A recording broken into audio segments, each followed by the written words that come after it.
उठो देखो वतन को आज हम सबकी जरूरत है, लगा दो सब कुछ दांव पर कि मंजिल खूबसूरत है। दिखा दो अपने दुश्मन को हम में जुनून कितना है, बहा दो अपनी मिट्टी पर रगों में खून जितना है।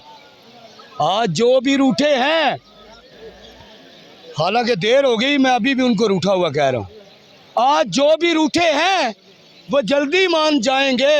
इम्पोर्टेड वो हुकूमत का कब तक बोझ उठाएंगे, कब तक वो भी देखेंगे अपनी खस्ता हाली को, पनपती गुंडागर्दी को, इंसानियत की पमाली को। आज भी हमारा है, हमारा ही तो कल होगा, हर मुश्किल का अपने पास बड़ा आसान हल होगा। बस इरादा करना है और मंजिल होगी कदमों में, तेरे मेरे किस्से होंगे गीतों में और नज़मों में। वतन ये हमारा है, लोग कहते हैं कौन करेगा, मैं यहाँ ये कहता हूँ वतन ये हमारा है, हमने ही बचाना है, जिसमें जितना जोर समर उसने वो लगाना है। क्या कहना चाहेंगे, इकट्ठा कर लिया है और क्या एक्सपेक्ट कर रहे हैं, कुछ अच्छे की उम्मीद है अलीमीन गंडापुर की जानिब से? जी, सबसे पहले तो मैं ये कहूँगा, हम लाहौर से आए हैं, मेरे साथ एक लड़का है उस्मान, जो बिल्कुल आप ही के चैनल पर नया पाकिस्तान पर उसकी वीडियो वायरल हुई, तो उसे बुलाया गया इलाज के लिए। अभी हॉस्पिटल से हो गए, हम आ गए 2 दिन पहले। प्रोफेसर साहब ने ये कहा कि अब जो है ये अलीमीन गंडापुर बजट पास करेगा, इसके ऊपर 15 से 16 लाख खर्चा आना है, क्योंकि अभी भी गोली उसके जबड़े में है। तो उस सिलसिले में हम अभी यहाँ आए हैं ताकि उससे वो बजट मंजूर करवाया जाए। इंटरव्यू के बाद तो वो बाकायदा बात हो चुकी थी ना, फिर अब क्या रह गया, पीछे क्या रह गया? और यार बातें होती रहती है, ये पाकिस्तान है, हम बड़े लोग हैं, याद नहीं रहता ना यार, मेरे मुंह न खुलवाए ना, मैं यहाँ पर किसी के वो नहीं करने आया, वो याद करवाना पड़ता है। अभी मैंने लड़के को आगे बिठाया है कि जब अलीमीन आएगा ना यहाँ पे तो उसको आवाज़ दे देना, उसको पता है कि तुम्हें यहाँ बुलाया गया है, लेकिन आवाज़ दोगे तो उसे पता चल जाएगा कि उस्मान यहाँ पहुँच चुका है। ये मसला है। 2-3 लोगों से बात की कि इसका नाम लिखो, अलीमीन ने इसे खुद बुलाया है, उन्होंने कहा अच्छा प्रोग्राम ख़त्म होने दे। ये तरीका सही नहीं है, ये तरीका सही नहीं है। लेकिन मुझे आज बात इस पर नहीं करनी, मैं आज आपको एक नज़म सुनाता हूँ। उठो देखो वतन को आज, ये सारी चीज़ें भूल के, क्यों हर जगह पे तो ये नहीं है ना, हम खान के लिए खड़े हैं, पाकिस्तान के लिए खड़े हैं। उठो देखो वतन को आज हम सबकी ज़रूरत है, लगा दो सब कुछ दांव पर कि मंजिल खूबसूरत है। दिखा दो अपने दुश्मन को हम में जुनून कितना है, बहा दो अपनी मिट्टी पर रगों में खून जितना है। आज जो भी रूठे हैं, हालांकि देर हो गई, मैं अभी भी उनको रूठा हुआ कह रहा हूँ, आज जो भी रूठे हैं वो जल्दी मान जाएंगे। इम्पोर्टेड वो हुकूमत का कब तक बोझ उठाएंगे, कब तक वो भी देखेंगे अपनी खस्ता हाली को, पनपती गुंडागर्दी को, इंसानियत की पमाली को।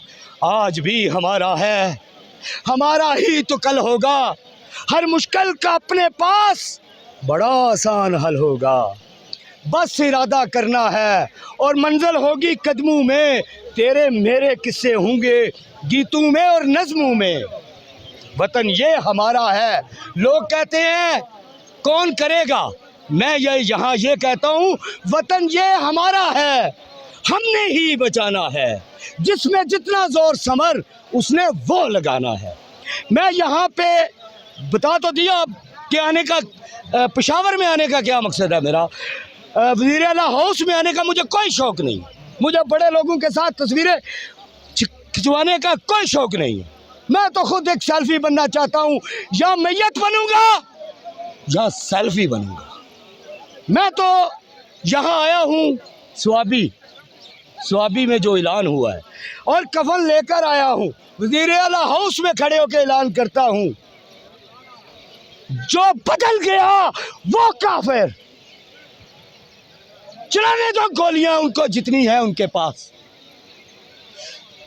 आज इरादा करो, या खान को लेके जाएंगे या घर वाले आके जनाजे उठा लेंगे।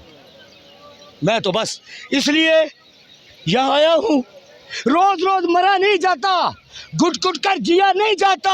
हम ये आने से फर्क क्या पड़ेगा? अमेरिका पाकिस्तान में जो इंसानियत सोज मुजालिम हो रहे थे उन पर आवाज़ नहीं उठाता था, अब उठाएगा, अब उठाएगा, क्योंकि अब उसके मफादात और हैं। कल उसके मफादात जंगें थी। डोनाल्ड ट्रंप ने जैसे कि कह दिया कि मैं दुनिया में अमन कायम करूँगा, और मैं यकीन करता हूँ कि वो अपनी किए हुए वादे को निभाएगा।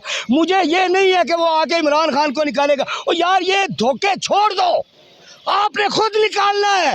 आप पूरी कौम मिलकर एक लीडर को नहीं निकाल सकती, और आप ये यकीन रखते हो एक लीडर आपको बचा ले। अगर चाहते हो कि इस धरती में माए इलामा इकबाल को पैदा करती रहे, या डॉक्टर कदीर पैदा होते रहे, या इमरान खान आगे बढ़ते रहे, तो उठो और खान को बचाओ। या मैं एक बात जरूर कहूँगा, मुझे कारकुनान पर कोई टेंशन नहीं, कोई गिला नहीं। आज वक्त है साबित करने का हमारे लीडरान को कि वो किस तरफ खड़े हैं। वो खान को बचाना चाहते हैं या उसे इंजॉय करना चाहते हैं। क्योंकि एक बात मैं आपको बताऊं, लोगों को कतारों में खड़ा करने का भी अपना ही मज़ा है। लोग यहाँ पर लाइनें लगा के बैठे खड़े हों मुझसे मुलाकात के लिए, तो इसका जो सुरूर मुझे मिलता है ना, वो भी अपना ही है। तो अल्लाह का वास्ता है, इस सुरूर से पीछे हटो, लोगों में बैठना सीखो, लोगों के साथ घुल मिल जाओ और अपनी ताकत लगाओ। किसके लिए? इमरान खान के लिए। क्यों? कि वो खड़ा है पाकिस्तान के लिए। मैं यहाँ एक बात वजाहत में ये क्यों कह रहा हूँ, मैं पटवारी नहीं हूँ। मैं खान को इसलिए सपोर्ट नहीं करता कि मुझे कोई एमपीए चाहिए या एमएनए से कोई कुछ मफादात हैं। मैं तो इस तरह, जो पहले मैंने जुमला कहा, मुझे नहीं किसी एमपीए के साथ एमएनए के साथ सेल्फी तक नहीं बनवानी, मुझे कोई मफादात नहीं है। मैं खान को सपोर्ट इसलिए करता हूं कि वो मेरे बच्चों को सपोर्ट करता है, वो पाकिस्तान को सपोर्ट करता है। बल्कि मैं खान का सपोर्टर नहीं हूं। मैं अभी तक ये साबित करने में कासर हूं कि मुझे खान से मोहब्बत है, इजहार रोज करता हूं, साबित नहीं कर पाया। उसे मुझसे मोहब्बत है, वो मेरे लिए लड़ रहा है, वो मेरे बच्चों के लिए कुर्बानी दे रहा है। लेकिन अब वक्त है 9 मई, ये 9 तारीख को मुझे कोई ना कहे सवाबी से कि अब फलां दिन आ जाना, तो यार मैं उठाया जाऊंगा तो मुझे कौन छुड़ाने आएगा। 9 मई को बल्कि मुझे कहना यहाँ खैमे लगा लो, डेट देना आगे, लेकिन मुझे ये नहीं कहना आप घर वापस चले जाओगे, आपको फिर बुलाया जाएगा। और यार जब ये ऐलान करते हो तो सोचा करो, हम गोश्त पोश के बने हुए इंसान हैं, कितनी मारे खा सकते हैं। आज कसम पैदा करने वाले की, और मैं दूसरी साइडों के लोगों को भी कहना चाहता हूँ, ओ खुदा का वास्ता है, और तुम कैसे मुसलमान हो कि आज एक कारकुन पीटीआई का तुम्हारे डंडू से डरता है, गोली से नहीं डरता। तुम मुसलमान हो? इस्लाम में तो तशद्दुद हराम है। बताओ कौन सा दीन है जो तुम्हें तशद्दुद की इजाज़त देता है? गोली से नहीं डरते यार। क्यों? पाकिस्तान में ज़िंदगी रही नहीं। क्या ज़िंदगी है? और 10-10 रुपए के लिए हम लाइनों में लगे होते हैं, और एक बिरयानी की प्लेट के लिए हमारी इज्जत दांव पर लगी होती है। क्या ज़िंदगी है यार। वो बच्चा उस्मान, अगर उसके अपने पास पैसे होते तो आता यहाँ इलाज करवाने के लिए? कभी नहीं आता, चाहे गोली उसने खान के लिए खाई है। वो अपनी जेब से पैसे खर्च करता, लाइनों में नहीं लगता। तौहीन महसूस होती है हमें लाइनों में लगने से, हमारी हद का इज्जत होती है लाइनों में लगना, हमें नहीं लाइनों में लगना। और कसम पैदा करने वाले की, खान की हुकूमत में अगर हमें लाइनों में लगना पड़ा तो मैं सबसे बड़ा मुखालिफ हूँगा खान का, मैं खान के खिलाफ बोलूँगा।